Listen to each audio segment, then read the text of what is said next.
our forward operating bases. Al-Shabaab will lay IEDs along our main supply routes. Al-Shabaab will ambush us. Al-Shabaab will try to create all the propaganda to fail AMISOM mission. Pre-deployment training of the African Union's peacekeeping. The UPDF sentries have correctly identified that Al-Shabaab have launched an attack. British troops in Uganda, helping train men and women who will go to Somalia to be part of the African Union's peacekeeping mission. Hands up! I'm Hannah King, and I've been here with Laura McInisherwood, finding out what the Brits are doing, why, and how the Ugandans feel about it.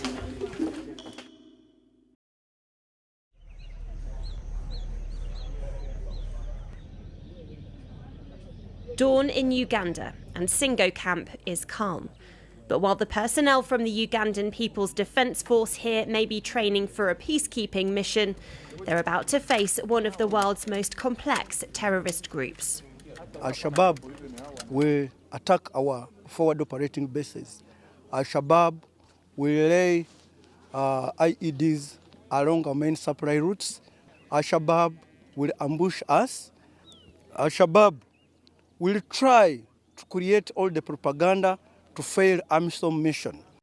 Pre-deployment training of the next battle group that will take on the threat is being led by British troops. Testing is rigorous. Yeah, Zero, whenever you're ready, over. Al-Shabaab fighters have planned to penetrate the UPDF's forward operating base. It's a training simulation, but the British personnel running this programme expect the response to be as realistic as possible.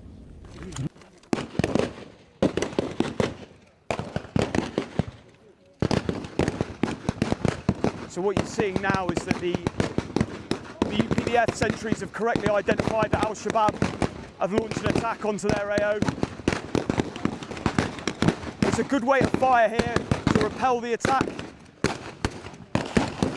The guys are doing everything as we've taught them, and as they've been demonstrating, they should be able to repel this level of attack.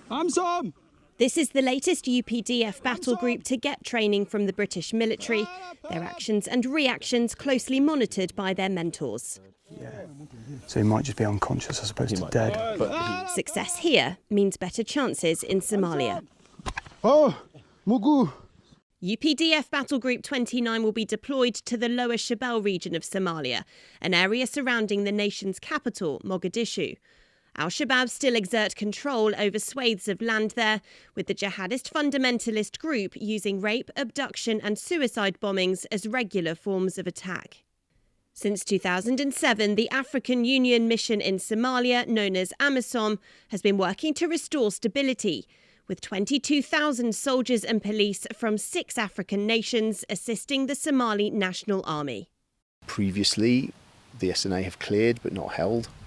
And not built behind. So there's a huge stabilisation effort going in behind the operations that's being coordinated across government, across a lot of international partners, and that's, while not perfect, it's going in the right direction. These things are extremely difficult to organise in sort of coalitions, and actually in Somalia it's pretty good. Preparing for all eventualities is essential. And this is the kind of scenario that the troops might face when they are deployed to Somalia. A man unknown to the soldiers at the gates has arrived here holding a device that they've identified as an unexploded IED. They've then had to decide how to deal with it and follow the correct procedures. And their methods are working. We don't need to carry it inside because we don't know what we are carrying. Happy days. Yeah, please carry on. But not all scenarios are casualty-free. UPDF medics are being put through their paces too. Yeah. So it's 1, 2. We don't wait 6 seconds. But while the basics must be mastered, Stay alive, stay alive. expecting the unexpected is just as important. What's happened here is the patient is an Al-Shabaab member, and they're trying to restrain him now because he's already caused casualties in the FOB. So they're trying to restrain him so that he can't cause any more casualties among the medical staff. That could be something that happens. There are just days of practice left, and in December, UPDF Battle Group 29 will leave Uganda to do this for real. The reports from the troops and my own assessment is that we are now mission ready. Even if we are to deploy this morning, I think I'm confident that the training we've had here is quite enough for us to be able to do our best in Somalia. It's about working with the local civilian populations and Somali security partners in order to empower the Somali government, reassure the local population and bring peace and stability to the country. A 12-month deployment with important objectives and significant British contribution.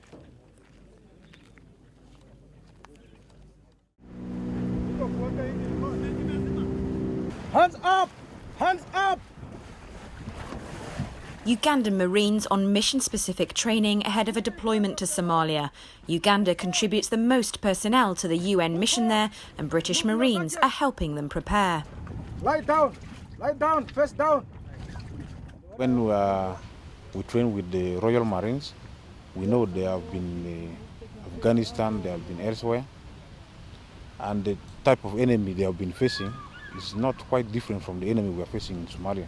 They give us encouragement, and if we do it not correctly, they correct our mistakes. We like them because they have really things which can make us up, which can brought us from down. Then we have now seen light.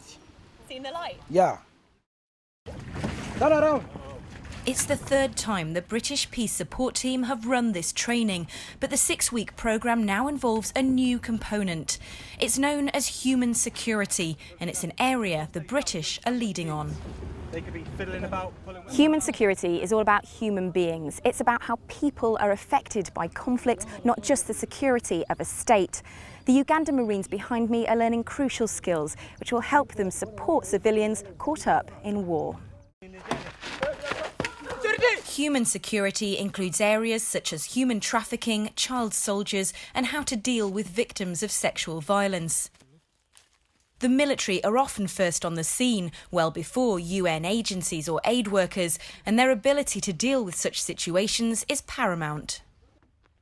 You can't deal with conflict without considering women and children and their parts in that conflict, both positively and negatively. Fundamentally, it comes back to the sort of do no harm principle. We don't intend to go into any capacity building projects and seek to do any further harm or not understand what the implications of our intervention may be.